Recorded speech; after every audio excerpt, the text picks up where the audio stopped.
kalau ibu udah bilang Ustaz cukup ya itu berakhir gitu. Ya, karena memang alhamdulillah tadi waktu saya telepon Bu Erni pagi, Bu Erni langsung dengar pengumuman karena saya telepon dari dekat mic. Jadi pengajian hari ini dibatalkan di sana karena Abu Manan masih berada di Tanah Suci. Beliau tersangkut dengan virus corona, artinya beliau sampai ke sana tiba di Madinah dengan Ustaz Rasulullah nih menantu beliau. Jadi sampai di Madinah itu kemarin kami cerita, saya berdua kali mengunjungi Pak Wali cerita. Beliau sampai di Madinah itu nggak boleh pergi ke Mekah. Jadi Madinah boleh, Mekah nggak boleh.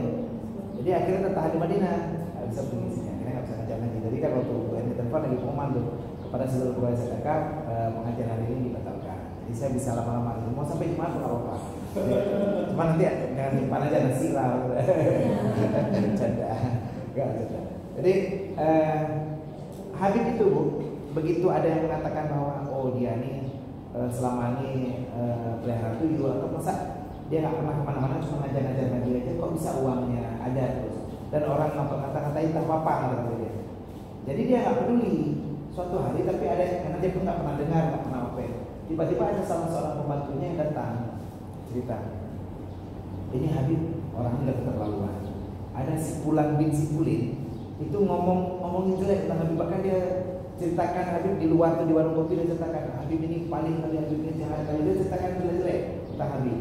Kalau sekarang malah lebih parah di WhatsApp kita ceritakan atau di medsos kita ceritakan, dan ini jauh lebih bahaya karena lebih menyebar kemana-mana. Nah jadi ya, begitu Habib ini dikata-katain seperti itu, beliau tidak marah.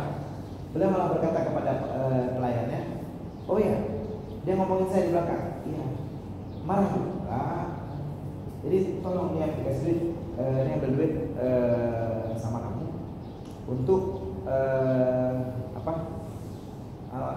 diperintahkan untuk membeli sesuatu. Jadi kan ceritanya Habib itu kan ambil duit, saya juga ambil duit. Habib datang, lalu beliau berkata kepada, ini kan saya udah ambil dompetnya, si Habib itu udah keluarin dompet mau ngasih duit kepada si pembantunya ini, tolong kamu ya ambil duit ya untuk beli makanan, beli buah, saya juga disuruh beli buah. Jadi buah yang disuruh beli sama Habib itu dibawa dalam yang bisa dikeluarin lagunya. Ini kalau nggak cukup nanti untuk pulsa bisa inilah dikeluarkan duitnya, tolong belikan buah untuk si orang yang mengatakan itu. Kok bisa gitu Habib? Orang ngatain Habib macam-macam, tapi malah Habib berbuat baik gitu, malah memberikan buah segala macam ke orang tersebut. Lalu Habib itu berkata, dia sudah berbuat baik kepada saya dengan memberikan sedekah amalannya, pahalanya diberikan kepada saya, tapi saya nggak bisa balas amalan karena sholat saya pas-pasan. Saya sholat cuma 5 waktu sehari, jadi nggak ada yang lebih-lebih kali. Saya cuma bisa kasih ya inilah buah. Dia suruh berikan buah sama Habib kepada orang tersebut, dan itu sebagai hadiah. Kalau ibu saling mau seperti itu, orang yang ngatain kita malah kita kasih hadiah, boleh. Jadi nanti artinya ini jauh lebih bagus. Jadi ada dua Bu ya, ibu boleh memaafkan langsung seperti yang sahabat tadi, itu langsung masuk surga. Kalau ini, kalau kita perhitungan boleh menunggu pembalasan Allah di akhirat nantinya. Begitu Bu ya. Ya silakan ya. Jadi karena udah ada duitnya, udah ada yang Siap. Saya nggak ada hadiahnya, cuma saya mau menanyakan. Nah saya aja yang saya tahu sampaikan sedikit aja, walaupun yang bermanfaat. Saya sering, karena sekarang zaman media sosial, sering saya bermain di media sosial.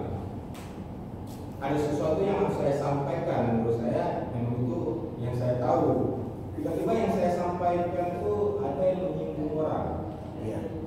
Menyinggung orang. Padahal benar ya kalau menurut saya benar. Saya sampaikan yang saya tahu. Iya. Tapi sebagian orang yang menerima itu marah. Bisa ada yang kurang pas gitu. Jadi misalnya posisi yang sebenarnya itu lebih baik saya diam atau saya menyampaikan.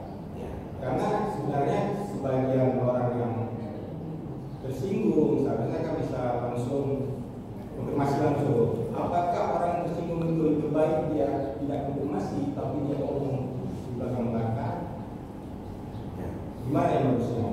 Luar biasa. Nomor HP yang berapa lah? Nggak usah menurut. Nah, harus. Oh enggak, habis duit nih. 08. Satu lagi masalah. Boleh 2. Nggak jauh-jauh dari mulai.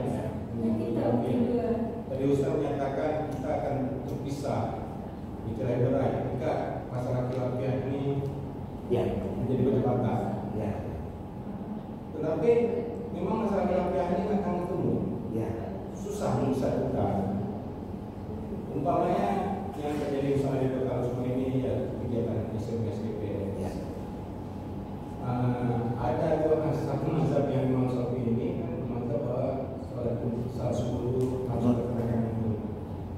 Tapi ada satu salat kegiatan di masjid yang masjid itu tidak melaksanakan umum. Jadi bertanya orang nggak salat ya kadang-kadang orang itu menjawab saya nggak bisa salat di situ Karena nggak tidak ada umum. Berarti yang perbedaan itu memang tidak bisa besar. Bapak lagi misalnya macam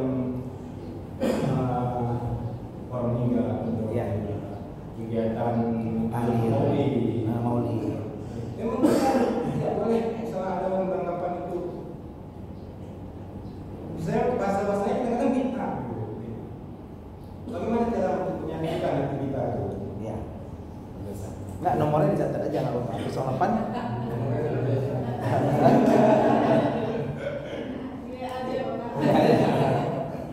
Nanti nggak tahu WA ke Ustaz 08 Jadi oh boleh. Tapi nggak dapat telepon besar. Ya boleh. Nah, jadi pertanyaan bagus sekali. Pertama, kita saat menyampaikan kebaikan itu perintah Rasulullah, balighu anni walau ayat, sampaikan daripada walaupun satu ayat. Tugas kita menyampaikan. Tapi saat kita sampaikan ada yang tersinggung, ternyata mungkin bukan ayatnya yang salah, cara kita mungkin yang salah. Kalau kita mau nggak tersinggung, kutip aja langsung dari sumbernya. Rasulullah bersabda ini, ya udah, memarah kepada siapa? Marah kepada Rasulullah, ya udah, ya marah aja. Allah melaknat orang yang bersalaman bersentuhan antara laki-laki dan perempuan. Lebih bagus kulit kepala dicucuk dengan besi daripada harus bersentuhan laki dan perempuan.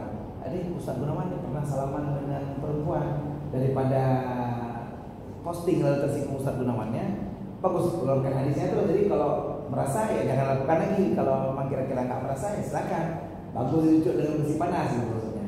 Nah, artinya kalau kita posting sesuatu tentang kesalahan orang lain, misalnya kesalahan saya pernah mungkin salaman dengan ibu-ibu di sini pernah juga, karena kan ya seperti saya katakan kalau saya nggak salaman terus sombong-sombong kali ini lucu ibu dan ngasih saya kayak gini kan aneh ya, tapi oke lah itu dosa, yang dosa tak dosa.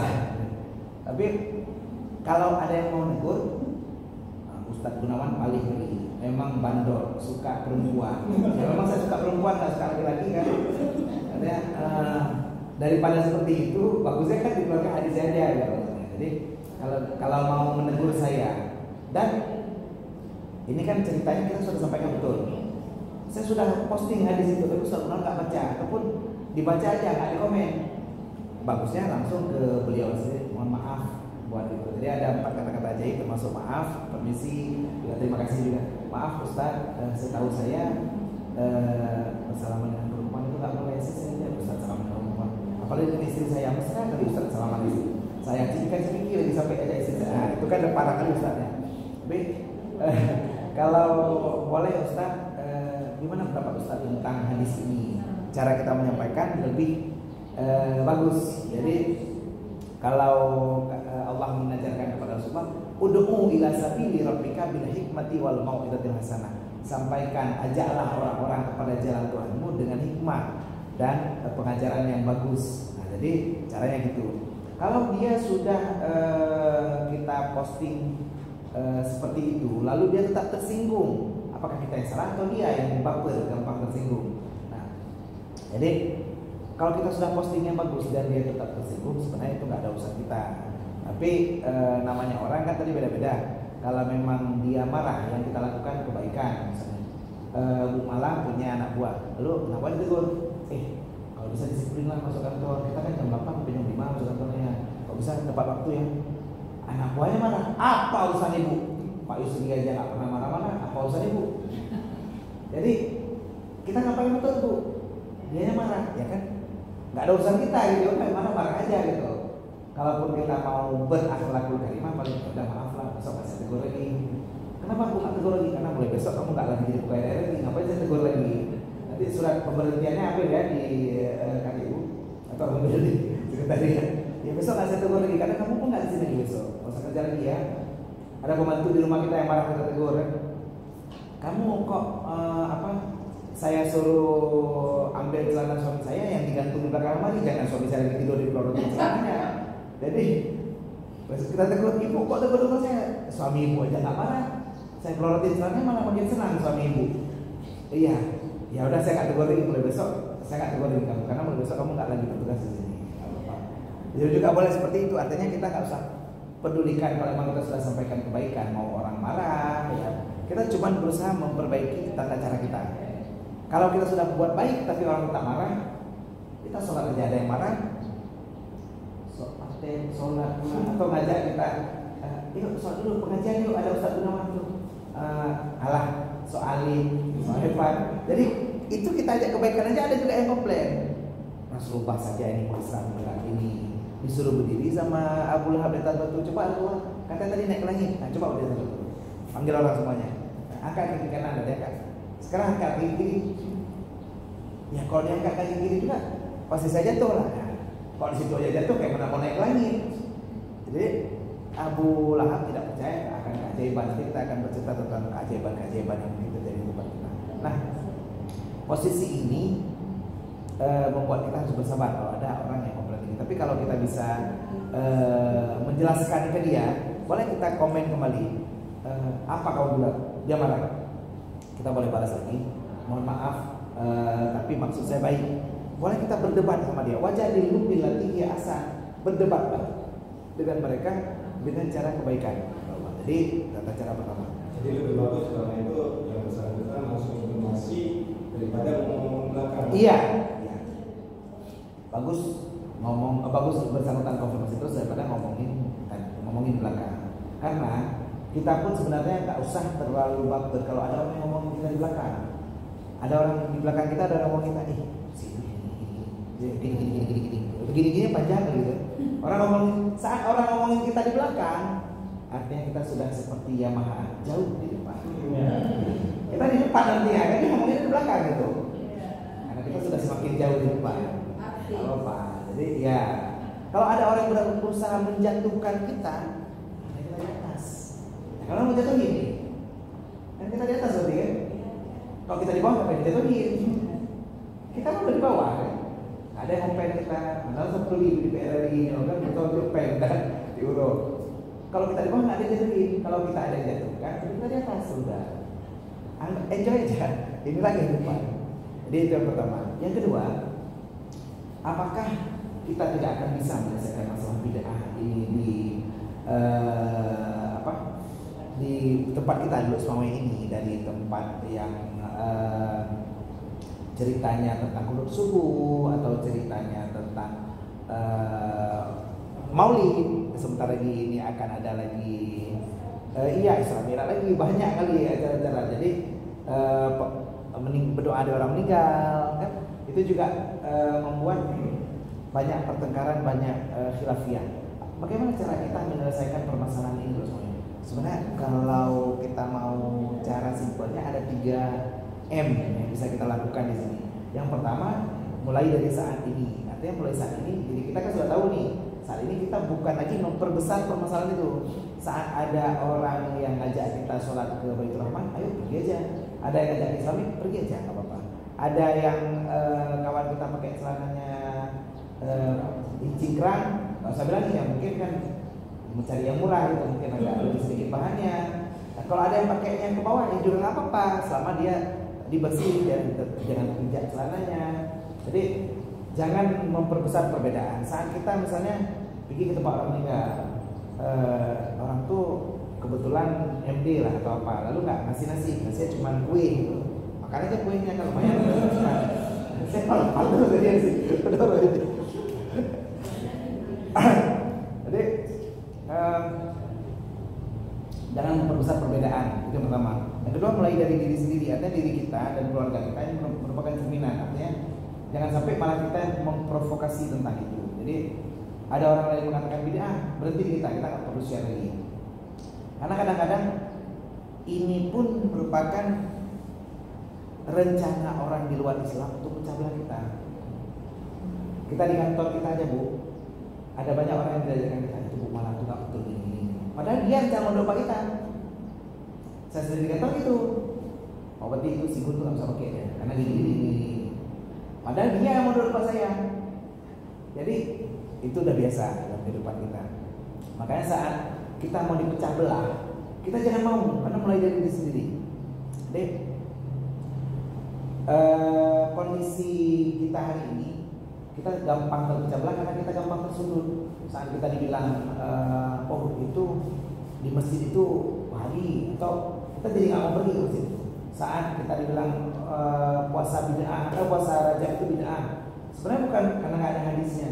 Kalau saat Allah atau Rasulullah mengajarkan kita dengan suatu hukum yang umum, yang perlu ditanyakan itu bukan hadis yang menyuruhnya, tapi hadis yang melarangnya. Allah berfirman, "Kulu min thayyibati ma razaqnakum." Makan yang baik-baik yang ada yang memberikan rezeki kepada Allah kepadamu. Lalu Rasulullah sudah merintahkan kita untuk makan yang bagus-bagus, dan sudah ada yang larang-larang oleh Rasulullah. Dilarang makan bawang putih kalau mau sholat karena bau mulut, dilarang makan yang mabukkan. Kita sudah ada yang larang-larang. Tapi yang tidak dilarang, ini boleh dimakan. Kita mau tanya hadisnya, ada nggak hadis Rasulullah makanlah timpan? Ada ya? Tapi saya nggak makan. Kenapa? Karena yang kita tanya bukan hadis yang membolehkannya. Kalau memang perintah umumnya sudah ada, yang kita pertanyakan ada nggak hadis yang melarangnya? Kalau nggak ada, itu nggak apa-apa. Rasulullah memerintahkan kita untuk berpuasa. Hukum berpuasa itu 5: wajib, sunat, haram, makruh, mubah. Puasa wajib kapan? Ramadan. Puasa haram kapan? Tasyrik, Mahar Raya. Puasa sunnah, jangan puasa sunnah lagi juga. Puasa makruh kapan? Puasa itu makruh kalau kita berpuasa lalu berpuasa ada menahan diri, tapi kita tetap mengerjakan makruh. Artinya kita nggak makan, nggak minum, tapi kita merokok, gitu. Lalu kita mengkonsumsi sesuatu yang makruh atau melakukan sesuatu yang makruh. Puasa itu mubah kapan? Ada puasa bukan memang ibadah. Kalau puasanya untuk merokok, kita puasa tapi tetap merokok. Puasanya nggak haram, karena kan merokok itu masih kafir kalau kita nggak makruh. Kalau puasa mubah, puasa bukan secara syar'i, tapi kita menahan diri dan kita tetap melakukan hal-hal yang mubah. Contohnya, saya puasa nggak makan daging, saya makan ikan. Itu kan menahan diri dari makan daging. Saya puasa karbo tadi misalnya, saya nggak makan karbohidrat, tapi makan protein saja. Puasanya mubah, nggak dapat pahala Bu, juga nggak dosa. Saya puasa nggak makan, nggak minum minuman yang bergula, nggak minum kopi, nggak minum teh, karena nggak kita kok cuma ada. Jadi karena ini puasanya mubah, artinya kita menahan diri tapi mubah. Di luar itu puasa sunat. Jadi puasa itu sunat semua. Nggak usah tanya mana dalilnya puasa Rajab. Nggak usah tanya hari ini mau puasa pun boleh, besok pun boleh, tetap bisa. Ramadan bukan sunat, wajib ini. Selain dari itu semua sunat. Puasa Senin Kamis sunat, puasa Rabu ya sunat juga. Artinya nggak dosa kan puasa Rabu itu, nggak makruh, nggak haram, nggak mubah. Karena kalau mubah nggak ada pahalanya. Puasa Rabu dapat pahala nggak? Puasa Selasa dapat pahala nggak? Dapat. Kenapa orang bilang Rabu jarang orang puasa? Dia jarang orang puasa karena kadang-kadang pasti iya, karena Senin Kamis ada hadisnya khusus untuk puasa Senin Kamis. Maksudnya Rasulullah mengatakan saya sering berpuasa Senin Kamis karena Senin itu hari kelahiran saya dan saya senang amalan saya diangkat sedang berpuasa. Tapi maksud saya kalau puasa Rabu itu walaupun jarang yang lakukan, berarti Bu Erni satu lagi ya. Nah maksudnya kalau kita ya maksudnya nggak habis nih Bu, kalau 10.000 baru dilarang. Jadi kalau kita berpuasa di hari Rabu, di hari Selasa atau di hari lainnya, itu tetap sunat. Jadi maksudnya ya karena nggak ada dalilnya untuk makruh kan, jadi nggak ada dalilnya untuk haram, Kecuali pas hari Rabu kita puasa itu pas hari tasyrik, itu baru haram.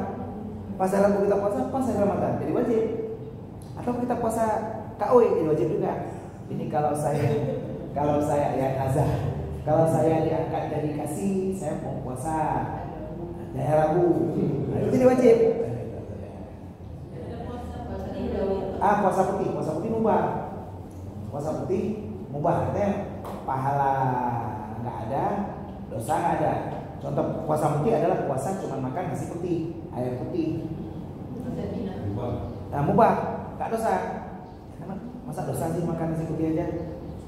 Ya, silakan. Ini pahala.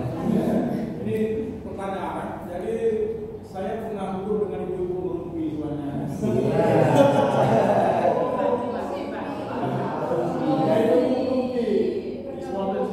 Jadi dalam pembicaraan itu ada satu pertanyaan dari ibu-ibu kan.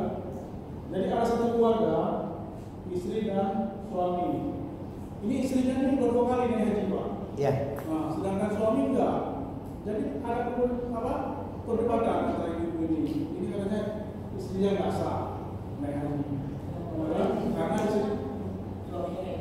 suaminya itu apakah ini benar? Sedangkan kalau kita bilang dari Eropa uang ada, sehat jasmani, pokoknya sepanjang ada. Tapi istrinya sudah 2 kali naik haji, sedangkan suaminya enggak. Apakah sah atau enggak? Nomor berapa lagi? Ya, itu juga nomor apa?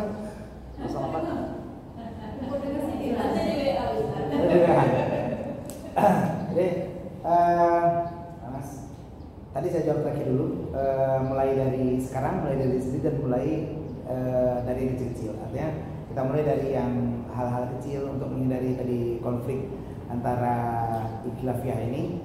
Jangan diperbesar kalau ada permasalahan itu, ya udahlah. Jangan pas ada kawan kita yang aneh sedikit lalu kita sok hijrah, biar aja lah, hijrah lah. Bagus, akhirnya nggak hijrah pun jangan ngomongin yang nggak hijrah, biar aja. Yang sudah sanggup alhamdulillah. Ya ini kalian jangan lagi bergelut dengan harta haram. Ya udah kalau anda sudah sanggup apa? Saya juga dalam proses. Kita sudah dalam proses. Kita kawan-kawan kita ini ada yang di bank syariah. Ada kawan-kawan kita yang masih di bank konven. Lalu yang bank konven kita bilang ini, kamu masih bergelut dengan harta riba nih, harta haram. Ya saya juga mau pindah ke syariah. Ada berapa kali kontes selalu lulus. Ya kan masalah itu ya. Ada orang yang mau pindah, kayak kawan saya tuh keluar dari bank syariah, mana dia keluar karena dia juga ragu dengan. Tapi setelah keluar malah ya nggak ada kerja. Saya dibilang PNS itu haram. Ya, saya juga mau keluar dari PNS. Saya kepengennya tidur aja di rumah dapat uang. Belum dapat masalahnya. Jadi kepengennya itu juga maksudnya. Gak usah bergelut dengan dunia lagi. Ya Ustaz benar pengen dunia lah. Ya, saya sebenarnya juga kalau bisa pengen dunia senang juga. Artinya baju saya nggak usah beli, udah ada yang tadi ke rumah, udah ada mobil Lamborghini yang baru sekarang. Kalau selfie kecil Bu, Lamborghini sekarang yang bisa ganti warna itu saya suka kali Bu, kayak 3.500. Jadi ketika dikunci mobilnya bisa tekan hijau, merah, jadi warna mobilnya berganti Lamborghini. Ya kalau apa kan keren kan, saya ganti sesuai dengan Tidur sholat ada yang semua. Tidur sholat ada yang sendiri semuanya. Saya suka juga kayak gitu. Masalahnya belum sampai ke makam itu, gitu. Saya masih harus bekerja. Kalau nggak bekerja kan nggak mungkin. Nah itu yang pertama tadi cerita tentang khilafiyah. Mudah-mudahan kita memperkecil khilafiyah ini dari kita sekarang. Insya Allah bisa pelan-pelan, walaupun nggak langsung serta merta. Tapi proses ini kayak mana Ustaz? Ini kayaknya untuk Indonesia menjadi negara tidak berforward lagi, menjadi negara maju, nggak mungkin sebenarnya. Tapi ya agak lama. Artinya mungkin beberapa ratus ribu tahun lagi mungkin. Artinya ya gitulah, kayak kita untuk jadi kaya, saya nggak mungkin jadi kaya mungkin, tapi mungkin agak lama. Jadi prosesnya khilafiyah ini mungkin bisa, tapi agak lama. Pak Nas tanyakan tadi tentang apakah sah hajinya seorang perempuan yang berbudaya. Ibu itu sudah 2 kali naik haji, sedangkan bapaknya bukan naik haji tapi naik ibu haji. Artinya dia nggak pergi haji. Nah, jadi apakah hajinya sah? Hajinya sah selama tetap memenuhi syarat dan rukun. Tapi apakah berdosa di haji kedua? Ya, dosa. Jadi antara sah dengan dosa itu beda. Hari ini saya mau sholat celana saya robek misalnya. Lalu saat celana saya robek, saya nengok di RRI ini ada kain sarung digantung satu. Nah, di situ ada kain sarung misalnya. Lalu saya ambil tanpa izin. Saya sholat pakai kain sarung ambilan tadi. Sholat saya sah. Selama tadi kan tutup aurat, mengambil wudu, menghadap kiblat. Sholat saya sah, tapi saya berdosa karena nyuri kain sarung orang. Termasuk juga nyuri selop orang. Kita waktu keluar mau ambil wudu kita pakai sepatu. Waktu mau ambil wudu, mungkin aku cuci sepatu pakai selop orang. Terus ambil wudunya sah. Nah, kita cuci muka, tangan, kepala, kaki kan sah.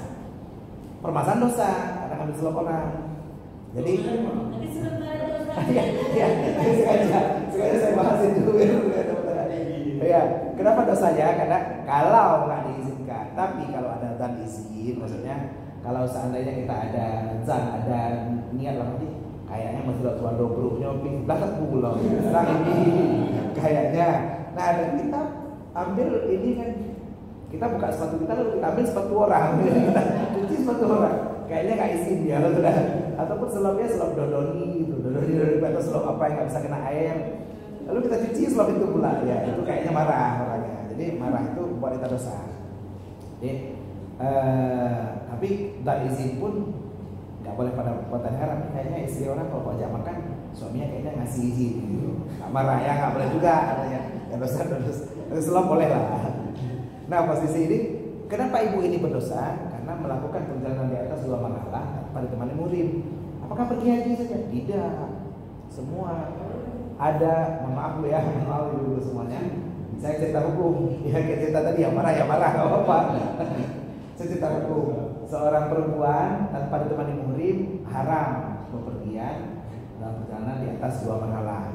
Artinya perjalanan untuk keadaan musafah kasar, kita sudah bisa pasal sholat, itu kita haram melakukan perjalanan dinas. Tapi ya kalau nggak bisa dihindari ya gimana? Maksudnya saya sendiri seorang kabak di kantor. Saat ada pelatihan di Banda Aceh, saya nggak dikasih pergi sama Pak Boti. Kamu nggak boleh pergi, kamu harus duduk semua terus standby karena banyak menyelesaikan permasalahan di sini. Akhirnya di bawah saya kan perempuan, sebabnya ada satu yang laki, tapi yang perempuan Pak saya minta SPPD lah ya. Akhirnya kan saya kasih juga SPPD. Berdua lah kami karena berdua sebabnya pergi berdua. Dosa apa enggak? Dosa. Saya yang kasih dosa. Jadi bukan mentang-mentang Ustaz nggak dosa, ya dosa aja gitu. Jadi Ustaz itu cerita hukum, nggak boleh Ustaz itu membela diri. Kalau dosa tak dosa. Nah, masalah pergi haji kedua, pergi haji yang kedua jadi sunat, bukan wajib. Yang pertama wajib. Saat pergi haji pertama wajib, dia dosa meninggalkan pergi 2 marhalah tanpa muhrim, tapi dia wajib haji. Apabila ta'arud antara wajib dan haram, maka dia harus selesaikan wajib walaupun tak haram. Tapi dosa ini insyaallah diufaan. Kita sholat tadi dengan kain sarung yang curian, sholatnya wajib. Jadi insyaallah kita tak lakukan walaupun kain sarungnya curian. Karena waktu sholat sampai kita nggak ada kain sarung, ambil yang ada dulu. Tapi setelah itu kembalikan, jangan bawa pulang ke rumah kain sarung orang. Kalau yang kedua kan sudah sunat, tidak boleh lagi keluar 2 marhalah. Hajinya sah. Nah, tapi kan gosip ibu-ibu rumpi dari ibu-ibu sosialita kan, saat dia cerita hajinya nggak sah, hajinya sah, tapi dosa. Dan dosa orang lain, ya menjadi tanggungan orang lain. Bukan tugas kita untuk menghakimi orang lain. Jadi saat hari kiamat nanti di penghakiman di sidang Allah, itu kita ditanyakan tentang dosa kita, bukan dosa orang. Jadi nggak tanya, Bu, dosanya ibu itu apalah? Enggak, dosa kita katanya. Jadi nggak usah sok care tentang dosa orang lain, nggak usah. Kita hitung-hitungan. Hari ini Bu Salehah sudah 3 kali nengokin Ustaz Gunawan lama-lama, dosa loh. Dosa itu. Hitung-hitungan dosa orang nggak usah. Jadi catat dosa sendiri aja. Lalu kadang-kadang yang kita anggap dosa orang lain ternyata nggak dosa. Jadi Ustaz Bu Saleh tadi nengokin, oh Pak Istri, aduh alhamdulillah biasa. Senang sekali saya Pak Istri, alhamdulillah. Senang sekali saya. Dua kali nggak ketemu ya? Iya, makanya saya